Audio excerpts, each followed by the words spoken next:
Welcome to Mexico Unexplained, where we will explore the magic, the mysteries, and the miracles of Mexico. This series presents information based partly on theory and conjecture. The podcaster's purpose is to suggest some possible explanation, but not necessarily the only ones to the subjects we will examine. Here is your host, Robert Bitto. Welcome, and muy bienvenidos to episode number 396 of Mexico Unexplained, where we examine the magic, the mysteries, and the miracles of Mexico. I'm your host, Robert Bitto.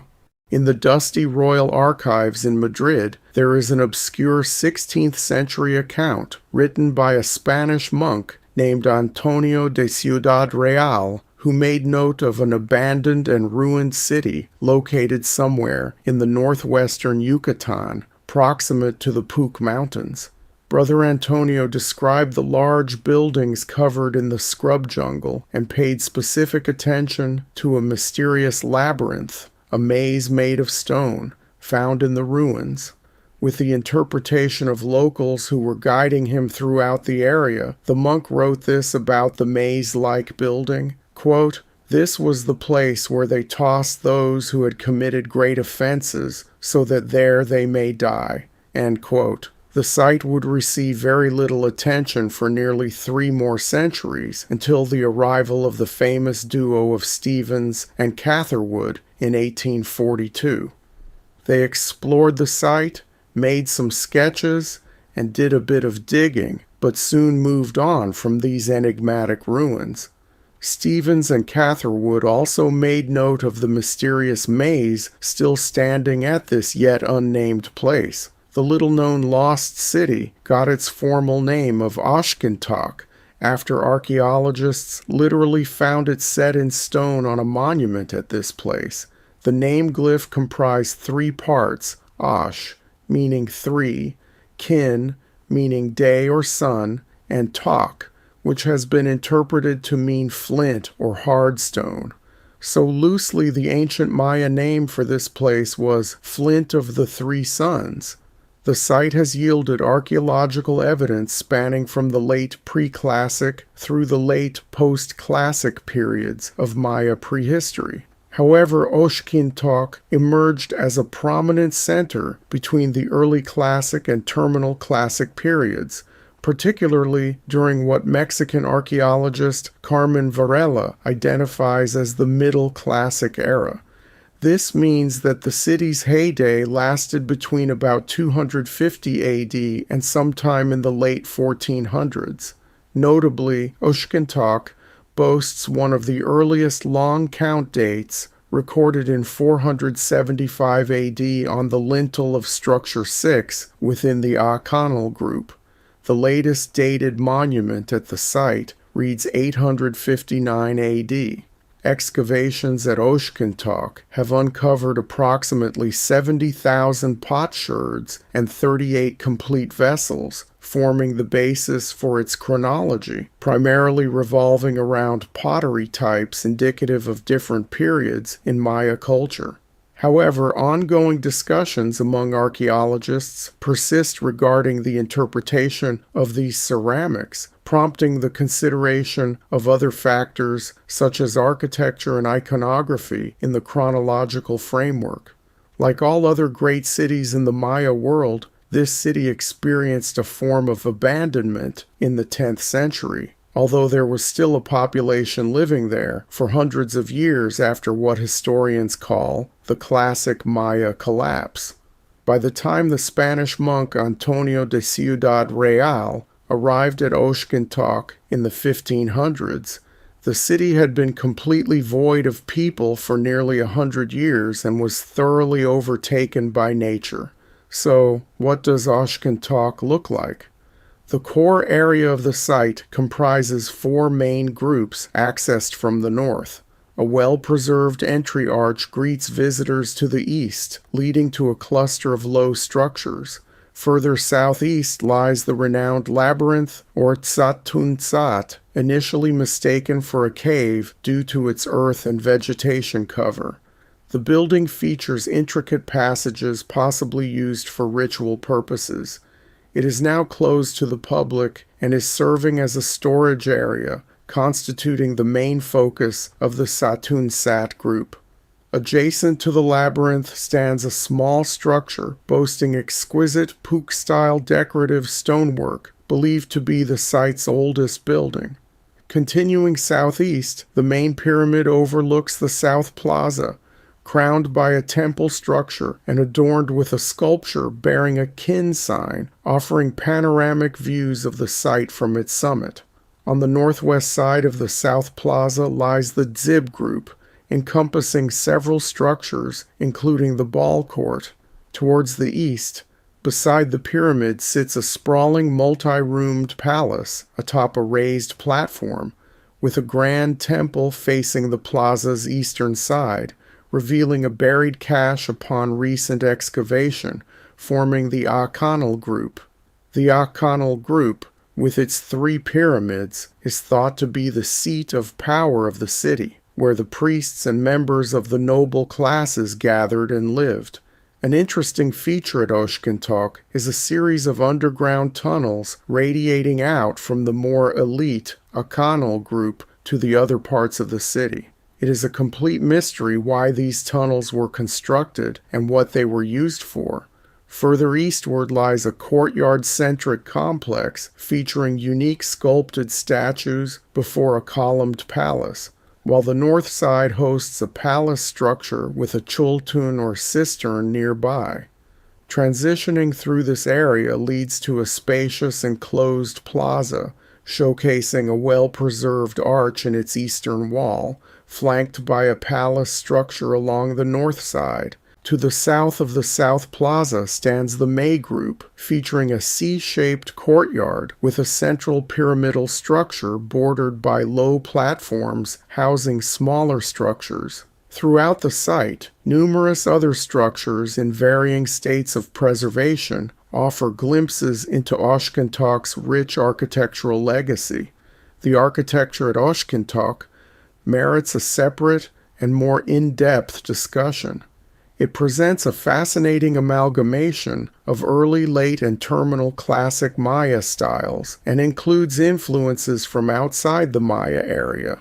While some structures feature slab-vaulted masonry indicative of the early and early late classic periods, others showcase veneer masonry introduced towards the end of the late classic and elaborated upon during the terminal classic era.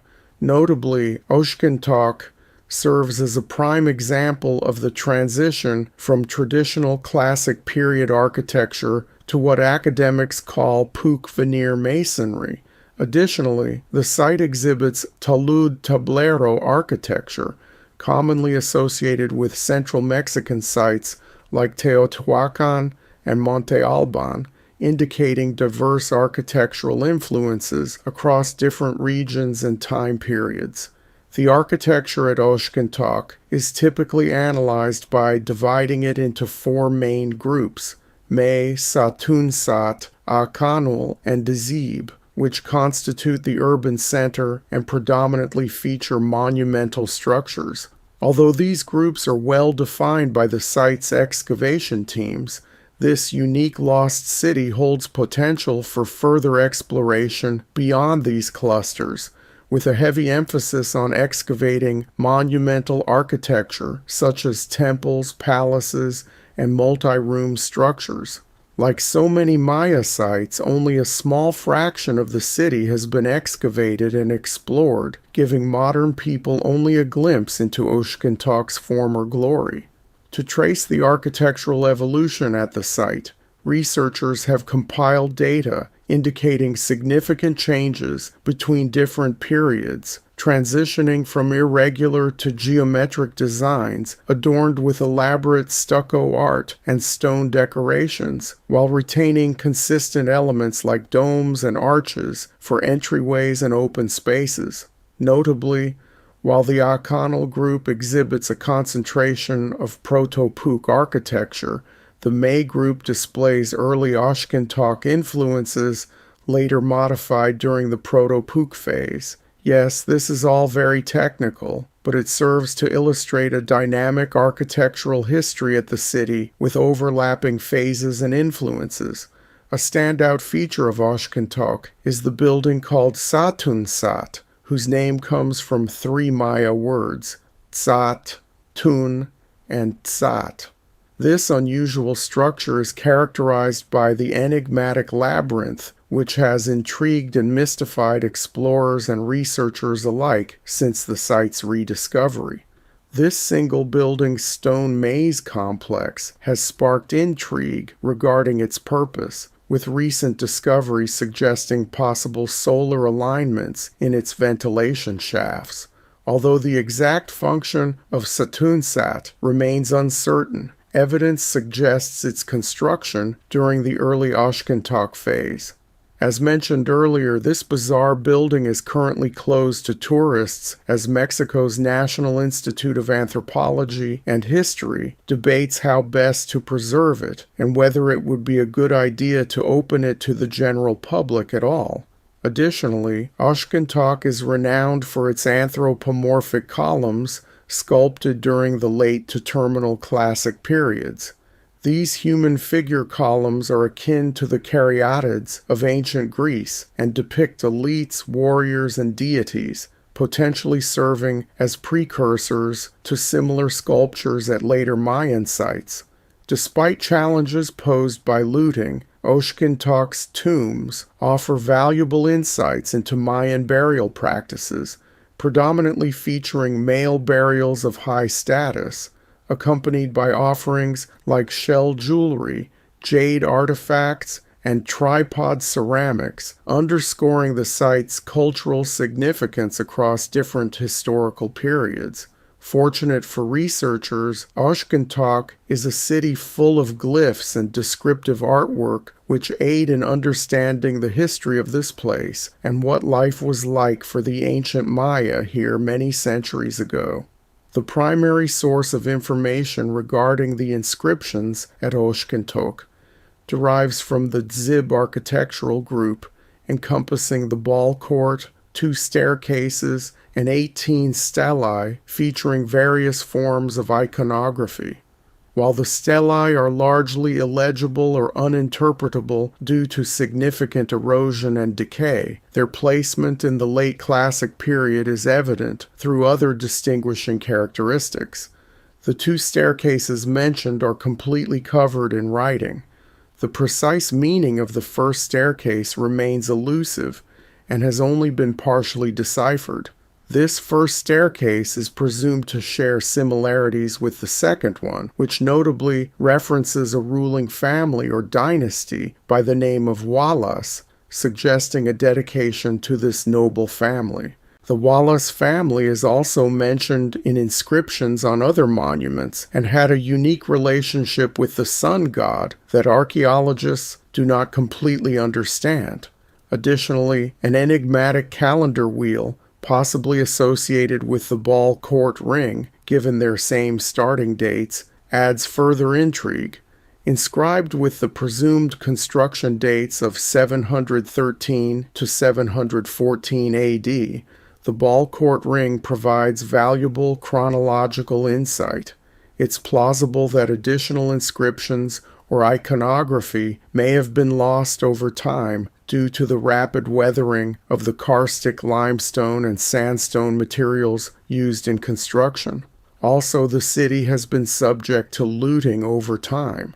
A conspicuous hiatus in writing coincided with a surge in architectural activity at Oshkin-tok between 550 and 650 AD, a phenomenon yet to be fully understood.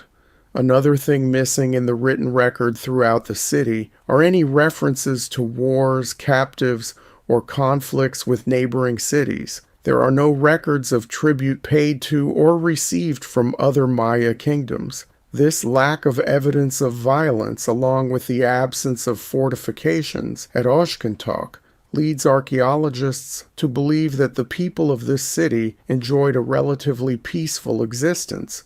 With more excavation and restoration efforts at the site, archaeologists are certain to find more artifacts or structures containing ample glyphs and iconography that will help them understand this place better and will fill in the blanks of its history. The body of knowledge of Maya history changes by the week, and it's only a matter of time before the full story of Oshkin-tok will be known. Thank you once again for listening to another episode of Mexico Unexplained. Remember to like and subscribe to us on YouTube and follow us on Twitter and TikTok. Tell your friends by sharing these shows with others. Please go to our website, MexicoUnexplained.com, for references, illustrations, and for free access to transcripts of past shows.